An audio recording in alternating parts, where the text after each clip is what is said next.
Hi, and welcome back to the Coaches Show. I'm Will Hughes here with the men's soccer coach, Coach Q. Coach Q, you're fairly new here to SWU, to the program. You're in your second season here. What are some of the challenges you faced and some of the ways that you think you have improved the program? Sure.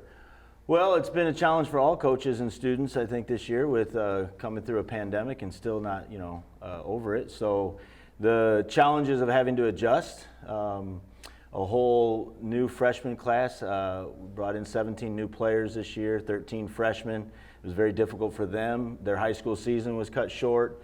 So, a number of my players hadn't played competitive soccer for a good 6-8 months before they came to us in August. So the challenges of getting to know one another, building camaraderie behind a mask was very difficult. Staying socially distanced and not being able to hug and get all excited and just grow in the team chemistry. We had a lot of challenges that we had to overcome that way. So, and that's before you even get on the field and talk about X's and O's. What potential do you see in the team right now? Well, we have a number of new players that some of them aren't eligible to play right now for us, but they've been able to train with us, and we've got some recruits coming. We have some players that are coming off of injuries, and honestly, the potential I think is really great for SWU soccer. This coming fall, we've been able to work on a lot of things this spring. We're shorthanded, so it's been very difficult and frustrating at times, but I think the whole team is pretty hopeful and optimistic about what is coming down the road. So I think that the chemistry and the excitement, the positivity, the leadership, I've got some fantastic leaders on the team. We're only graduating one senior this year, so we are very young, and so I think that's helped a lot. So the potential, I think, is fantastic. And then you kind of already spoke on it, but how do you plan on still building this team for next season as well? Right. Well, one of the things that I think that I'm kind of lucky and very fortunate about is my captain, my leadership is very, very strong. And I feel confident that they're an extension of me on the field and when I'm not around. And the guys on the team respect the leadership. And I think at this level, that's a very key component for the success of any team sport. So I really do, kind of give a shout out and a hats off to my leadership that really helps me day in and day out.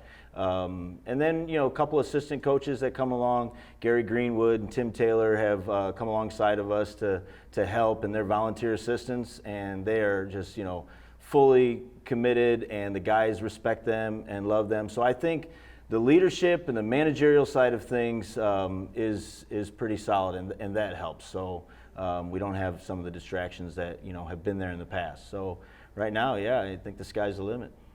And speaking more on our captain, Zach Hurst, how has he been helping with the freshmen, and how has he been performing as a captain? Sure. Well, Zach can relate to a lot of the freshmen coming in. He wasn't highly recruited, and he was kind of under the radar, and so there wasn't a lot of expectation out of him. But he worked extremely hard. He rose to the occasion, and has become just an incredible key component of the program.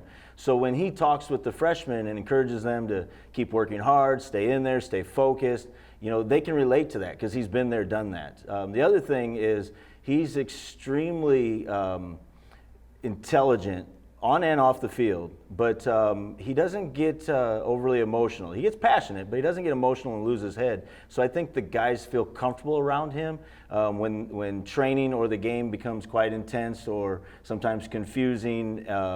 He brings a certain level of calm and relaxation to the team. So I think that's helped. So he's approachable. So when we're out of practice, when we're off, outside of game time, they feel comfortable going to him, even though he's an upperclassman, and picking his brain, asking for advice. And then he's down to earth. He's very approachable. Lives on campus, lives in the res with my entire team, and so he's accessible as well. So I think that has been a big blessing for us. Well, Coach, I want to thank you so much for your time today, and we will see you guys next time with another episode of the Coaches Show.